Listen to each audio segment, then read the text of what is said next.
అందరికీ ముందుగా నమస్కారం. APPSC TSPSC competitive exams YouTube ఛానల్కి స్వాగతం. మనము ద్రవ్యోల్బణం అనే ఈ చాప్టర్లో ద్రవ్యోల్బణ కొలమానాలు అనే టాపిక్ని డిస్కస్ చేస్తూ ఉండడం జరిగింది. ఈ ద్రవ్యోల్బణ కొలమానాలు మూడని మీకు చెప్పడం జరిగింది. ఒకటి డబ్ల్యూపీఐ, రెండు సిపిఐ, మూడు గ్రాస్ డొమెస్టిక్ ప్రొడక్ట్ డిప్లేటర్. అయితే మనం డబ్ల్యూపీఐ గురించి మాట్లాడడం జరిగింది, అదేవిధంగా సిపిఐ గురించి కూడా మనం మాట్లాడడం జరిగింది.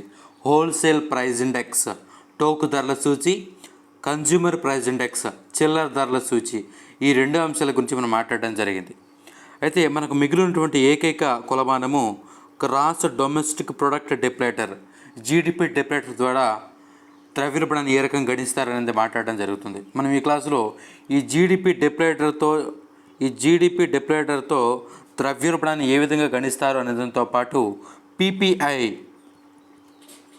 ప్రొడ్యూసర్ ప్రైస్ ఇండెక్స్, అంటే ఈ కొలమానం అంటే ఏందో, ఇది కూడా ద్రవ్యోల్బణం అని, అంటే ఇది కూడా ఇన్ఫ్లేషన్ కొలిచేదే.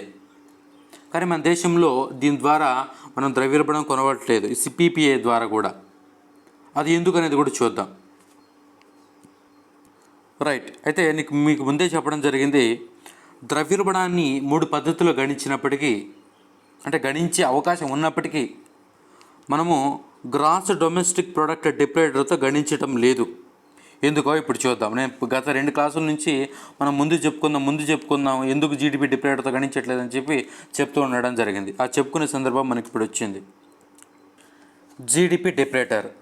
అసలు జీడిపి డిప్లేటర్తో ద్రవ్యోల్బణాన్ని ఏ విధంగా కొలుస్తారో ఇప్పుడు చూస్తున్నాం. అయితే జీడిపి డిప్లేటర్ని ఎందుకు వాడతాము? జీడిపి డిప్లేటర్ని ఎందుకు వాడతాము? మనము జాతీయ ఆదాయము చెప్పేటప్పుడు కూడా మనం మాట్లాడుకోవడం జరిగింది జీడిపి డిప్లేటర్ అనే ఈ అంశం గురించి. అయితే ఈ జీడిపి డిప్లేటర్ని ఎందుకు ఉపయోగిస్తాము అంటే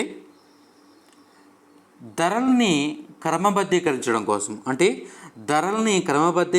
కోసము ఈ జీడిపి డిప్లేటర్ని వాడతాము. అంటే ఎలా చెప్పాలి అంటే, ఇప్పుడు ఫర్ ఎగ్జాంపుల్ ఒక వస్తువు ధర, ఫర్ ఎగ్జాంపుల్ ఒక నోట్బుక్ అనుకుందాం. ఒక నోట్బుక్ ధర 2012లో దాని ధర 10 రూపాయలు ఉంది. రైట్.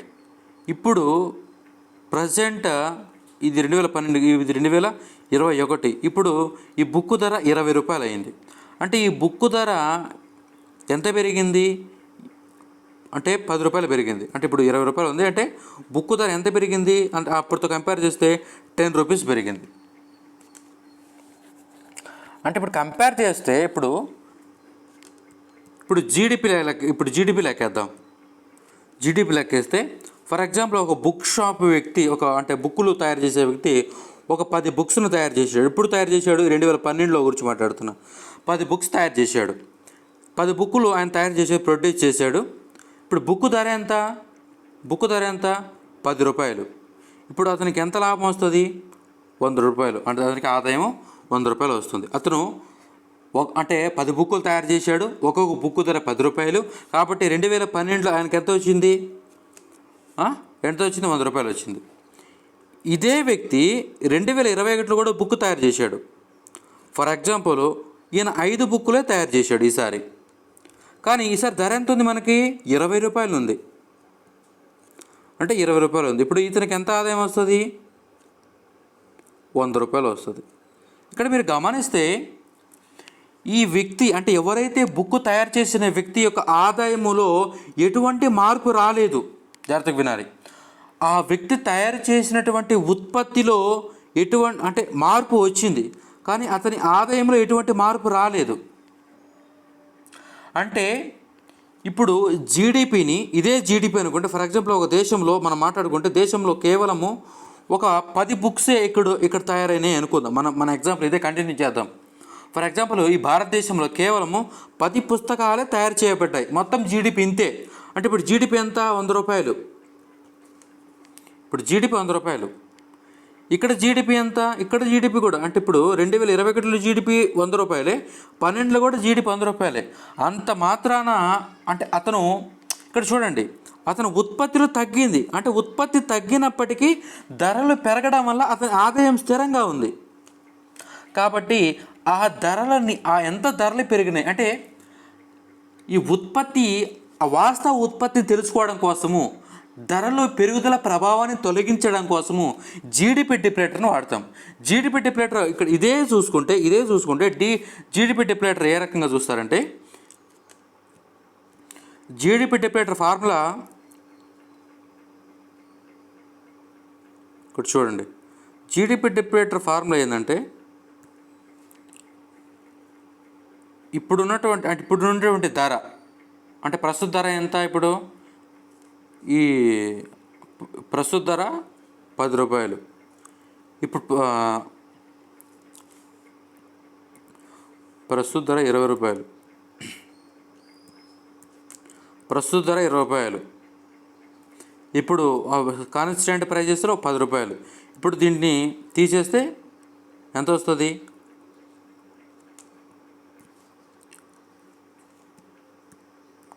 2 వస్తుంది. అంటే 2 వచ్చిందంటే ఏంది అంటే 2012లో ఈ బుక్కు ధరకి అంటే దాని ధర రెట్టింపు అయిందని అర్థం 2 వచ్చిందంటే. సరే, మరొకటి చూద్దాం. ప్రస్తుత ధరలో జీడిపి ఫర్ ఎగ్జాంపుల్ అంటే ఈ 2021 లెక్కల ప్రకారం జీడిపి అంటే ఈరోజు మార్కెట్ ధరల ఆధారంగా 1,00,000 రూపాయలు అనుకుందాం. 1,00,000 రూపాయలు జీడిపి ప్రస్తుత ధరలో. అదేవిధంగా ఈ వస్తువులనే కాన్స్టెంట్ ప్రైజెస్తో చూస్తే ఎంత ఉంది, కాన్స్టెంట్ 2012 అనుకుందాం. 2012 చూస్తే 11-12 కదా జీడిపి లెక్కేసేది, చూస్తే 50,000 అనుకుందాం. ఇప్పుడు ప్రస్తుత ధరలని స్థిర ధరలతో అడ్జస్ట్ చేస్తే, ఇప్పుడు ఫస్ట్ పైన ఏమైనా వేస్తాము, ప్రస్తుత ధరలో వేస్తాం. 1,00,000 అంటే 5 సున్నాలు కింద 50,000 2 అంటే 50,000. అంటే ఇప్పుడున్నటువంటి వస్తువుల ధర, ఇప్పుడు మార్కెట్లో ఉత్పత్తి అయినటువంటి వస్తువులు ఇప్పుడు ప్రస్తుత ధరలో కంపేర్ చేస్తే 1,00,000 రూపాయలు దాని విలువ. అదే వాటిని 2011-12తో కంపేర్ చేస్తే వాటి విలువ 50,000.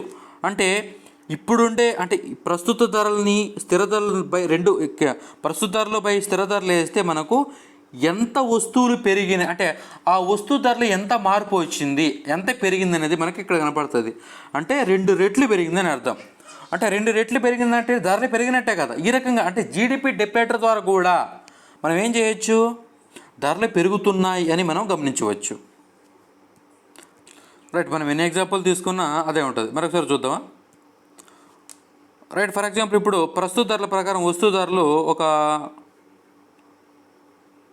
1,50,000 అనుకుందాం. స్థిర ధరలో 50,000. ఇవన్నీ సున్నాలు వేద్దాం. కంపేర్ తీసేస్తే మనకు 5 3 టైమ్స్ పెరిగిందని అర్థం. అంటే ఆ ధరలో మార్పు. కాకపోతే 2,50,000 వేద్దాం బై 50,000 తీసేస్తే 5 రెట్లు పెరిగినాయని. అంటే ఈ రకంగా మనం జీడిపి డిప్లేటర్ ద్వారా అంటే జీడిపి అట్ కరెంట్ ప్రైస్ అంటే ప్రస్తుత ధరలో ఉన్న వాటిని కాన్స్టెంట్ ప్రైస్లో చూస్తే ఆ రెండింటి మధ్య ఉండే డిఫరెన్స్ ద్వారా మనం ఏం చేయొచ్చు, ద్రవ్యోల్బణం ఎంత పెరిగింది, వస్తువు ధరలు ఎన్ని అంటే వస్తువుల్లో ధరలు ఏ రకమైన మార్పులు వచ్చాయో మనం కనుక్కోవచ్చు. ఈ రకంగా కూడా మనము ద్రవ్యోల్బణాన్ని గణిస్తున్నాం కాదు, గణించట్లేదు వాస్తవంగా. ఎందుకు గణించట్లేదు ఇప్పుడు చూద్దాం. ఎందుకు గణించట్లేదంటే అదే ఈ జీడిపి డిప్లేటర్ ద్వారా గణించడం వల్ల ఒక అడ్వాంటేజ్ ఉంది. ఏం అడ్వాంటేజ్ అంటే ఇప్పుడు డబ్ల్యూపీఐ అయినా కానీ సిపిఐ అయినా కానీ దేశం మొత్తం మీద కొన్ని వస్తువులు తీసుకుంటున్నాయి. ఇదైతే 697 వస్తువులు తీసుకుంటుంది, ఇదైతే 475 వస్తువులు 20 సేవలు తీసుకుంటుంది. కానీ జీడిపి అంటే ఏంది, నేను గతంలో జీడిపి చెప్పేటప్పుడు కూడా చెప్పాను. GDP is the census method. అంటే దేశంలో ఉత్పత్తి అయినటువంటి ప్రతి ఒక్క వస్తువు, అదేవిధంగా దేశంలో ఉత్పత్తి అయినటువంటి ప్రతి ఒక్క సేవను లెక్కిస్తుంది. ఇది చాలా యాక్యురేట్గా ఉంటుంది దీని లెక్క. వీటిది అంత ఉండదు. దీని అడ్వాంటేజ్ అది. అంటే దేశం మొత్తం మీద అన్ని వస్తువులు ఇక్కడ తీసుకోబడతాయి. కానీ డబ్ల్యూపీఏలో కొన్ని వస్తువులే, సిపిఐలో కొన్ని వస్తువులు తీసుకోబడతాయి. సరే, ఇక్కడ జీడిపిని ఎందుకు గణించట్లేదు అంటే మనము జీడిపిలో ప్రధాన లోపం అంటే జీడిపిని మనము ఇయర్లీ గణిస్తాం, అంటే ప్రతి సంవత్సరం గణిస్తాం. అంటే ప్రతి సంవత్సరం గణిస్తాం కాబట్టి ఆ వస్తువు ధరల్లో మార్పు కూడా మనకు సంవత్సరానికే తెలుస్తుంది. దీనివల్ల మనము ఏదైనా పాలసీలు మార్చుకోవాలంటే అది సాధ్యపడట్లేదు దీనివల్ల. అంటే ఫర్ ఎగ్జాంపుల్ ఇప్పుడు ఆర్బీఐ మానిటరీ పాలసీ అనేది అది అంటే కొన్ని నెలల వ్యవధిలో సమీక్షించుకొని అది మార్చుకుంటూ ఉంటుంది. అది ఈ సిపిఐ డబ్ల్యూపీఐ అనేది ప్రతి మంత్లీ వస్తుంటాయి. ఈ మంత్లీ వస్తుండడం వల్ల అవి మార్కెట్లో ధరలు ఏ విధంగా ఉన్నాయి దాన్ని బట్టి సిఆర్ఆర్ పెంచడమా తగ్గించడమా, బ్యాంక్ రేట్ పెంచడమా తగ్గించడమా, రెపో రేట్ తగ్గించడమా పెంచడమా అవి చేస్తూ ఉంటుంది. కానీ ఈ జీడిపి ఏమో ఇయర్కి వస్తుంది దీని పర్ఫార్మెన్స్. అంటే జీడిపి మీద ఆధారపడితే తాత్కాలికమైనటువంటి స్వల్పకాలంలో ఏ రకమైనటువంటి పాలసీలు మనం ఏర్పరచుకోలేం.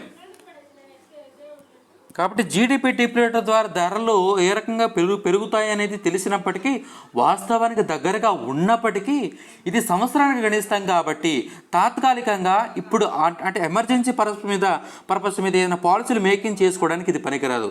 కాబట్టి మన దేశంలో జీడిపి డిప్లేటర్ని ద్రవ్యోల్బణాన్ని గణించడానికి వాడట్లేదు. ఇది టోటల్గా జీడిపి డిప్లేటర్ గురించి. ఇప్పుడు మనం చూస్తే జాతీయ ఆదాయం కలిసి ఉన్న వస్తు ధర తటస్థం చేయడానికి జీడిపి డిప్లేటర్ అందరూ ద్రవ్యోల్బణాన్ని జీడిపి డిప్లేటర్ సాయంతో కూడా గణించవచ్చు. ప్రస్తుత ధరలో జీడిపికి స్థిర ధరలకి జీడిపికి మధ్య గల నిష్పత్తి జీడిపి డిప్లేటర్, అంతే కదా. అంటే ప్రస్తుత ధరల్లో ఒక వస్తువును గణించాం. మన బుక్ చూసుకున్నాం. బుక్ ప్రస్తుత ధరలు ఎంత, 20 రూపాయలు. కాన్స్టెంట్ ప్రైజెస్లో ఎంత, అది ఒకప్పుడు 2012లో 10 రూపాయలు. అంటే ఎంత పెరిగింది, డిఫరెన్స్ ఎంత, 10 పెరిగింది. అంటే దానికి డబల్ అయింది, 2% అయింది. అంటే ఈ రకంగా మనం ఏం చేస్తామంటే రెట్టింపు అయిందని మనం గమనించవచ్చు. అంటే ఈ కరెంట్ ప్రైజెస్కి కాన్స్టెంట్ ప్రైజెస్కి మధ్య డిఫరెన్సే జీడిపి డిప్లేటర్. ఆ డిఫరెన్సే మనకు ద్రవ్యోల్బణంగా కనుక్కోవడానికి ఉపయోగపడుతుంది. ప్రస్తుత ధరల జీడిపికి స్థిర ధరల జీడిపికి మధ్య నిష్పత్తి జీడిపి డిప్లేటర్. దీనిని ratio of GDP at current prices to the GDP at constant ప్రైజ్గా కొలుస్తారు. GDP deflator equal to GDP current prices by GDP constant prices, right. ఇవన్నీ కూడా మనం చెప్పుకునేవి. ప్రస్తుత ధరలో జీడిపి స్థిర ధరల్లో, అదేవిధంగా జీడిపి అయితే అక్కడ జీడిపి డిప్లేటర్ విలువ 1 వస్తుంది. అనగా ధరల స్థాయిలో మార్పు లేదని మనం అర్థం చేసుకోవాలి. ఇప్పుడు నేను ఇందాక ఏం చెప్పానంటే అక్కడ ఉండే దాని గురించి నేను ఎక్స్ప్లెయిన్ చేస్తున్నాను. ఇందాక ఒక బుక్ ధర 2012లో 10 అని చెప్పాను. దాని తర్వాత అది 2021లో 20 అని చెప్పాను. ఇప్పుడు జీడిపి డిప్లేటర్ చేస్తే ఈ రెండింటి మధ్య తేడా ఎంత వస్తుందంటే 2 వస్తుంది. అంత 20/110 వేస్తే 2 వస్తుంది. 10, 2, 20 కాబట్టి. ఇప్పుడు ఇదే ఎగ్జాంపుల్లో ఇప్పుడు బుక్ ధర అనేది 2012లో 10 రూపాయలు ఉంది, 2021 కూడా 10 రూపాయలు ఉంది. ఇప్పుడు ఈ జీడిపి డిప్లేటర్ 10/10 అంటే ఎంత, 1. అంటే ఎటువంటి మార్పు లేదని అర్థం. అంటే ఎంత ఉందో అంతే ఉందని అర్థం. ఇక్కడ అదే చెప్తున్నారు. ఇక్కడ ప్రస్తుత ధరలో జీడిపి ఈజ్వల్ స్థిర ధరలో జీడిపి అయితే, అంటే ప్రస్తుత ధర అంటే కరెంట్ ప్రైజెస్లో ఉన్న జీడిపి 10, స్థిర ధరలో జీడిపి ఈ రెండు ఓకే అయితే 10 అయితే జీడిపి డిప్లేటర్ 1 వస్తుంది. అనగా ధరల స్థాయిలో మార్పు లేదని అర్థం. ఒకవేళ జీడిపి డిప్లేటర్ 2 వస్తే, ఇందాక మనం 20/10 వేసాం, అప్పుడు ధరల స్థాయిలో రెట్టింపు అయిందని అర్థం. ఈ రకంగా అది జీడిపి డిప్లేటర్ యొక్క నెంబర్ పెరిగే కొద్దీ అది అన్ని రెట్లు ధరలు పెరిగాయని మనం అర్థం చేసుకోవాలి. డబ్ల్యూపీఏ సిపిఐ కంటే జీడిపి డిప్లేటర్ మెరుగైన మాపకం. ఎందుకని ఇది దేశం మొత్తం ఉత్పత్తి కాబడే అన్ని వస్తు సేవల పరిగణలోకి తీసుకుని ఉంటుంది. దీని పరిధి డబ్ల్యూపీఏ సిపిఐ కంటే ఎక్కువ. అయితే దీన్ని సంవత్సరానికి ఒకసారి గణిస్తాము కాబట్టి విధాన రూపకల్పనలో దీని ఉపయోగం పరిమితం, అంతగా ఉండదు. దీని ఉపయోగం పరిమితం. ఇది టోటల్గా జీడిపి డిప్లేటర్ ద్వారా ఏ రకంగా ద్రవ్యోల్బణాన్ని గణిస్తాము, దానివల్ల ఉపయోగం ఏంటి, దాన్ని ఎందుకు గణించట్లేదు, గణించకపోవడం వల్ల అంటే ఎందుకు గణించట్లేదు అనేది కూడా మనం చెప్పడం జరిగింది. ఇది టోటల్గా మాట్లాడుకుంటే ఈ ద్రవ్యోల్బణ కొలమానాలు మనకు అయిపోయినాయి. సిపిఐ చెప్పేశాను, డబ్ల్యూపీఐ చెప్పేశాను, ఇప్పుడు జీడిపి డిప్లేటర్ కూడా చెప్పేశాను. ఇప్పుడు చిన్న అంశము పీపీఐ. నేను గతంలో కూడా పీపీఐ గురించి మీకు చెప్పడం జరిగింది. పాశ్చాత్య దేశాలలో అంటే అమెరికా లాంటి అభివృద్ధి చెందినటువంటి దేశాలలో ద్రవ్యోల్బణాన్ని గణించడం కోసం పీపీఐని వాడుతున్నారని మీకు చెప్పడం జరిగింది, ప్రొడ్యూసర్ ప్రైస్ ఇండెక్స్. అయితే ఈ పీపీఐ గురించి ఒక 2 నిమిషాలు మాట్లాడదాం. ఇది వాస్తవంగా మాట్లాడితే డబ్ల్యూపీఐని పీపీఐతో కొలుస్తారు, అంటే దాన్ని కంపేర్ చేస్తారు. ఇప్పుడు స్టార్ట్ చేద్దాం.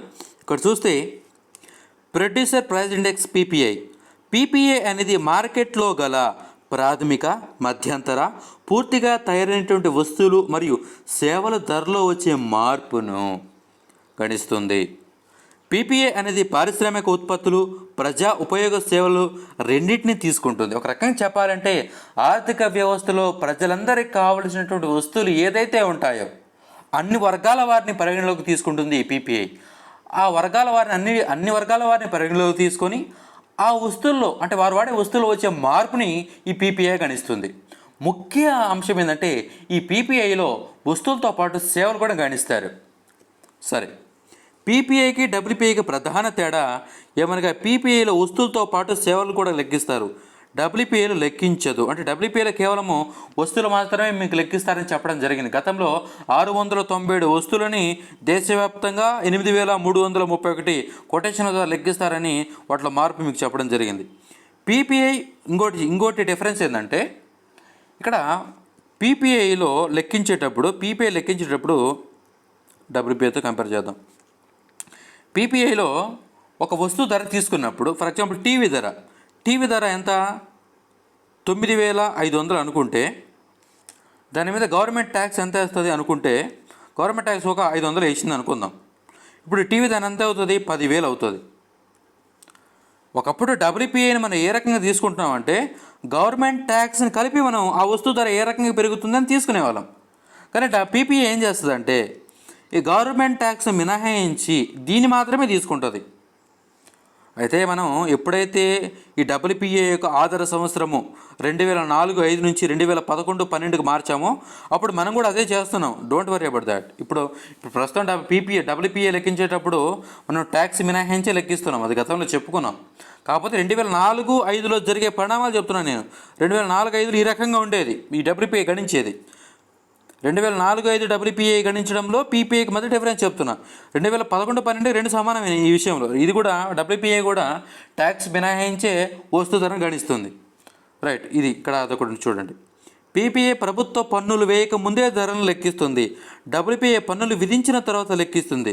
ప్రపంచంలో ఎక్కువ దేశాలు డబ్ల్యూపీఐ స్థానంలో పీపీఐని ప్రవేశపెట్టాను. అయితే ఇక్కడ నేను చెప్పింది 2011-12లో మార్చిన తర్వాత మన దేశంలో కూడా పన్నులు లెక్కలోకి తీసుకోవటం లేదు. రైట్, ఇంకా చిన్న విషయం ఉంది, ఇది పీపీఐ గురించి. అయితే మన దేశంలో కూడా పీపీఐని అమలు చేయాలా అని చెప్పి ఒక కమిటీ వేశారు. అంటే ఈ పీపీఐని మన దేశంలో ఈ ఇండెక్స్ని ఈ కొలమానాన్ని ఇంప్లిమెంట్ చేస్తే ఏ రకమైన పరిణామాలు దారితీస్తాయని దాని గురించి ఒక కమిటీ వేయడం జరిగింది. అదే పీపీఐ అంటే వర్కింగ్ గ్రూప్ కమిటీ వేయడం జరిగింది. అయితే ఆ కమిటీ ఏం సిఫార్సు చేసిందంటే ఈ కమిటీ అధ్యక్షుడు బిఎన్ గోల్డార్ అధ్యక్షతన దీని మీద వేయడం జరిగింది. ఈయన ఏం చెప్తాడంటే ఒకసారి నేను నా మాటలో చెప్పి అక్కడ చూద్దాం. ఈయన ఏమంటాడంటే ఈ పీపీఐ మీద ఆయన సర్వే చేసి భారతదేశంలో పీపీఐ ఇండెక్స్ని ప్రవేశపెడితే ఏ రకంగా ఉంటే సర్వే చేసి ఆయన ఏమంటాడంటే మొదట పీపీఐని నిదానంగా అమలుపరచండి, నిదానంగా అమలుపరిచిన తర్వాత దాన్ని స్థిరీకరించండి అంటాడు ఆయన. పీపీఐని అమలుపరిచే విషయంలో ఒక వర్కింగ్ గ్రూప్ని ఏర్పాటు చేశాము. ఆ వర్కింగ్ గ్రూప్ యొక్క అధ్యక్షుడు బిఎన్ గోల్డార్. ఆయన ఏమంటాడంటే పీపీఐని మన దేశం అమలుపరచవచ్చు, కానీ ఎలా అమలుపరచాలి? నిదానంగా అమలుపరచండి, నిదానంగా అమలుపరిచి దాన్ని స్థిరీకరించండి. స్థిరీకరించిన తర్వాత ఈ డబ్ల్యూపీఏని ఎత్తేసి పీపీఐని ఉంచేసేయండి అంటాడు ఆయన. జాగ్రత్త వినాలి, మనం సొంత మాటలు ఏదైనా ఎగ్జాంపుల్స్ చెప్పుకుందాం. మనం స్కూల్ డేస్లో చూసినటువంటి ఎగ్జాంపుల్ చెప్పుకుంటే, మనము ఫర్ ఎగ్జాంపుల్ నేను చూసిన ఎగ్జాంపుల్, ఇప్పుడు నైన్త్ క్లాస్ స్టూడెంట్స్ ఉంటారు. ఈ 9th క్లాస్ స్టూడెంట్స్కి వచ్చే టీచర్స్ ఒకరుంటారు, 10th క్లాస్కి బోధించే టీచర్స్ ఒక రకంగా ఉంటారు. అంటే వేరువేరుగా ఉంటారు. అంటే సాధ్యమైనంత వరకు అంటే నైన్త్ క్లాస్ వరకు టీచర్ అంటే వాళ్ళకి బోధించే వాళ్ళు, టీచింగ్ చెప్పేవాళ్ళు సార్లు వేరుగా ఉంటారు. ఈ 10th వచ్చేసరికి వేరే వాళ్ళు చెప్తుంటారు టీచర్స్. అయితే ఈ 9th చదివిన వాళ్ళు ఇప్పుడు 10th వచ్చిన తర్వాత అప్పటి వరకు 5th నుంచి 9th వరకు వాళ్ళు ఒకే సార్ను చూసి ఉంటారు, ఒకేసారి వాళ్ళు బోధించి ఉంటారు, ఏ సైన్స్ అయినా సోషల్ అయినా ఏదైనా కానీ. ఇప్పుడు 10th వచ్చేసరికి వాళ్ళు కొత్త సార్లు వాళ్ళు కనపెడతారు వాళ్ళ క్లాస్ రూమ్లో. ఈ కొత్త సార్లు కూడా ఏం చేస్తారంటే మొదట వాళ్ళని వాళ్ళు అలవాటు పరుచుకునే విధంగా చేస్తారు. అంటే ఫస్ట్ స్టూడెంట్ని భయపెట్టడమో కొట్టడమో ఇంకోటి ఏం చేయరు. ఏదైనా క్వశ్చన్ అడిగినప్పుడు కానీ వాళ్ళ మీద కోపడడం కొట్టడం ఏం చేయరు. ఫస్ట్ ఆఫ్ ఆల్ అతన్ని తాను వాళ్ళతో అలవాటు చేసుకుంటాడు. ఫర్ ఎగ్జాంపుల్, నేను కేఆర్ఎన్ సార్, నేను సోషల్ చెప్తాను మీకు అని చెప్పి ఫస్ట్ ఆఫ్ ఆల్ నేను ఆ 10th క్లాస్ స్టూడెంట్స్ని అలవాటు పరుచుకుంటాను. అలవాటు పరుచుకున్న తర్వాత నాకు వాళ్ళకి మధ్య కోఆర్డినేషన్ వచ్చిన తర్వాత, సమన్వయం వచ్చిన తర్వాత, అంటే వాళ్ళు నన్ను ఫస్ట్ నిదానంగానే వాళ్ళను అలవాటు చేసుకున్నా. దాని తర్వాత అలవాటు పడేలాగా చేశాను నేను. వాళ్ళు అలవాటు పట్టేశారు. అలవాటు పడ్డాక ఇంకా వాళ్ళకి మోత ఉంటుంది.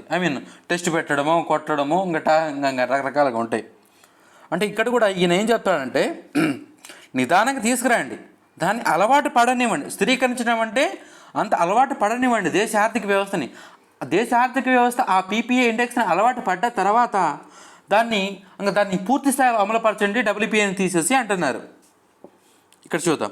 భారతదేశంలో ఉత్పత్తిదారు ధరల సూచీని ప్రవేశపెట్టడానికి అవసరమైన విధానాన్ని సూచించడం కొరకు 2014లో బియాన్ గోల్డర్ అధ్యక్షన ఒక వర్కింగ్ గ్రూప్ ఏర్పాటు చేశాను. 2017లో అది నివేదిక ఇచ్చింది. ప్రయోగాత్మకంగా పీపీఐని మొదట ప్రవేశపెట్టి అది స్థిరత్వం సాధించిన తర్వాత డబ్ల్యూపీఐని బదులు పీపీఐని మారాలని, నెలవారీ ప్రాతిపదికన విడుదల చేయాలని, ఆధార సంవత్సరాన్ని 2011-12 కొనసాగించాలని, ప్రారంభంలో 15 సేవలు తీసుకోవాలని, తర్వాత వాటిని విస్తరించాలని సూచించాను. రైట్, ఇది టోటల్గా ఒకటి గమనిస్తే ఇప్పటికి కూడా మనం డబ్ల్యూపీఐలో సేవల్ని మనం గణించట్లేదు, అది మీరు గమనించాలి.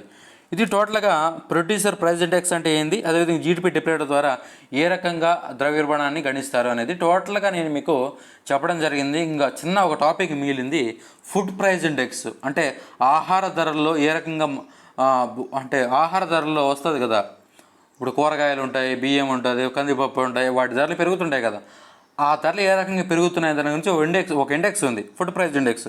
అది చెప్పేస్తే టోటల్గా మనకు ఈ ద్రవ్యోల్బణ కొలమానాలు అయిపోతాయి. ఇది అయిపోయిన తర్వాత మనకు trends inflation trends in India ఉంటుంది. అంటే మన దేశంలో ద్రవ్యోల్బణం మొదటి నుంచి స్వాతంత్రం వచ్చినప్పుడు ఏ రకంగా ఉంది అని చెప్పుకుంటే మనకు టోటల్గా అయిపోవడం జరుగుతుంది. ఇన్ఫ్లేషన్ ఉర్జిత్ పటేల్ కమిటీ ఉంది ఒక చిన్నది, అది చెప్తే ఇన్ఫ్లేషన్ అయిపోతుంది. ఇక ఇన్ఫ్లేషన్ అయిపోయిన వెంటనే మన పెయిడ్ కోర్స్ మనం స్టార్ట్ చేయడం జరుగుతుంది. ఇక్కడ మీరు గమనిస్తే నేను కమ్యూనిటీ ట్యాబ్లో కూడా పోస్ట్ చేయడం జరిగింది. ఇవన్నీ కూడా మనం ఇండియన్ ఎకానమీలో భాగంగా మనం చెప్పుకునే అంశాలు. పెయిడ్ కోర్సులో మనం చెప్పుకునే అంశాలు ఇవన్నీ. మనం బ్యాంకింగ్తో స్టార్ట్ చేస్తాము. తర్వాత banking, RBI monetary policy, public finance, trade policy, industrial policy, agriculture policy, national income already బ్రాడ్గా చెప్పాను, కాకపోతే అది మీకు చెప్పాలి కాబట్టి కోర్స్ ఇస్తున్నాను కాబట్టి ఖచ్చితంగా చెప్తాను. దాని తర్వాత inclusive growth, SDG, economic reforms, planning and NITI Aayog, poverty, unemployment, ఇవన్నీ కూడా త్వరలో ఇవి ఇండియన్ ఎకానమీ టాపిక్స్. ఇంకా ఏపీ ఎకానమీ టాపిక్స్ కూడా నేను చెప్తాను. టోటల్గా మనకైతే ఈ త్వరలో స్టార్ట్ చేయడం జరుగుతుంది. మేబీ ఈ మంత్ మిడిల్ నుంచి స్టార్ట్ చేయాలని చూస్తున్నాను. కొంచెం అంతా సన్నద్ధం చేసుకున్న తర్వాత క్లాస్ స్టార్ట్ చేస్తాను. రైట్, అయితే ప్రైజ్ అడుగుతున్నారు చాలామంది. అంటే సార్ ప్రైజ్ ఎంత? ఈ ప్రైజ్ అనేది అంటే ఈ టాపిక్స్ అనేవి చాలా ఉన్నాయి. అంటే చాలా చెప్పాలి, కనీసం చెప్పాలంటే కొన్ని 100 గంటలు పడుతుంది నాకు తెలిసి. అంటే వందల గంటల వరకు ఇవి చెప్పాలి. చిన్న టాపిక్స్ కానీ నేను చిన్నగా ఏదో అలా చెప్పాను. నేను ఎంత బ్రాడ్గా చెప్తానో అది మీకు తెలుసు. అంత బ్రాడ్గా చెప్పినప్పుడు నేను చాలా కష్టపడాల్సి వస్తుంది. చాలా టైమింగ్ తీసుకొని నేను ఎంతో డీటెయిల్గా మీకు అర్థమయ్యేటట్టు చెప్పాలి. ఒక్కసారి మీరు ఈ టాపిక్లు ఏదైనా నా నుంచి మీరు విన్న తర్వాత మీరు ఇంకొక బుక్ చదవాల్సిన అవసరం లేకుండా ఉండాలి. ఇంకొక బుక్ చదవాలి, ఆ బుక్ చదవాలి, కానీ నేనేమంటే ఇంకొకరి చేత చెప్పించుకునే స్థితికి మీరు వెళ్ళకూడదు. మీకు ఆ కాన్సెప్ట్ అలా బేస్ అయిపోయి ఉండాలి. అది అలా అలా స్టామినా స్టడీ అయిపోవాలి. అలా ఆ విధంగా చెప్పాలి. నేను ఎంతో బ్రాడ్ వ్యూలో కొన్ని గంటల పాటు, కొన్ని వందల గంటల పాటు చెప్పాల్సిన పరిస్థితి ఏర్పడుతుంది. ఇక్కడ మీరు చూడండి, ఇక్కడ ఈ బ్యాంకింగ్లో ఎన్ని టాపిక్స్ ఉంటాయి. ఇప్పుడు అసలు బ్యాంకింగ్ అంటే ఏంటి, భారతదేశంలో బ్యాంకింగ్ నిర్మాణం, అదేవిధంగా బ్యాంకింగ్ రీఫార్మ్స్, అదేవిధంగా ఇవేంటి బ్యాంకింగ్ యొక్క విధులు, బ్యాంకింగ్ యొక్క పరపతి సృష్టి, దాని తర్వాత ద్రవ్య మార్కెట్ అంటే ఏంటి, మూలధన మార్కెట్ అంటే ఏంటి, బీమా రంగ సంస్థలు, పేమెంట్ బ్యాంకులు, ఇవన్నీ చాలా ఉంటాయి. ఎంతో విస్తృతంగా చెప్పాలి అవి. ఇప్పుడు ఆర్బీఐ ఉంది, ఆర్బీఐ జనరల్ ఇంట్రడక్షన్ ఉంటుంది, ఆర్బీఐ విధులు ఉంటాయి, ఆర్బీఐ మానిటరీ పాలసీ ఉంటుంది. మానిటరీ పాలసీ 2 రకాలు, సులభ ద్రవ్య విధానము, కఠిన ద్రవ్య విధానం, వాటి సాధనాలు ఉంటాయి. మీకు సాధారణంగా చెప్పాలి అంటే ఈ మొదటి 2 టాపిక్లే మీకు కనీసము 60 గంటలు పడుతుంది. అంత విస్తృతంగా చెప్తాను నేను. కాబట్టి ఈ Indian economy and AP economy ఈ మొత్తం చూసుకుంటే చాలా చెప్పాల్సి వస్తుంది. కాబట్టి నేను కొంచెం అనలైజ్ చేసుకొనివ్వండి. నేను ఒక 2 రోజులు నేను ప్రైజ్ కూడా అనౌన్స్ చేస్తాను. ఇంకోటి, నేను ఎప్పుడు చెప్పేసాను ప్రైజ్, కానీ కొంతమంది ఏమంటున్నారంటే, సార్ మేము కొంచెం కోవిడ్-19లో మేము కొంచెం సఫర్ అవుతున్నాము, కొన్ని వాళ్ళ యొక్క ఆర్థిక స్తోమతలు కూడా సరిగ్గా లేవని చెప్తున్నారు. అవన్నీ దృష్టిలో పెట్టుకొని నేను ఒక రీజనబుల్ ప్రైజ్ నేను డిజైన్ చేయాలని ఆలోచిస్తున్నాను. రైట్, ఇది టోటల్గా మనం నెక్స్ట్ క్లాస్లో ఫుడ్ ప్రైస్ ఇండెక్స్ని మనం డిస్కస్ చేసుకోవడం జరుగుతుంది. ఇదే ఫుడ్ ప్రైస్ ఇండెక్స్ నెక్స్ట్ క్లాస్లో డిస్కస్ చేసుకోవడం జరుగుతుంది. దాని తర్వాత ఇన్ఫ్లేషన్ ట్రెండ్స్, దాని తర్వాత వృద్ధి పత్రిక కమిటీ ఇన్ఫ్లేషన్ అయిపోవడం జరుగుతుంది. Thank you very much for watching. Thank you.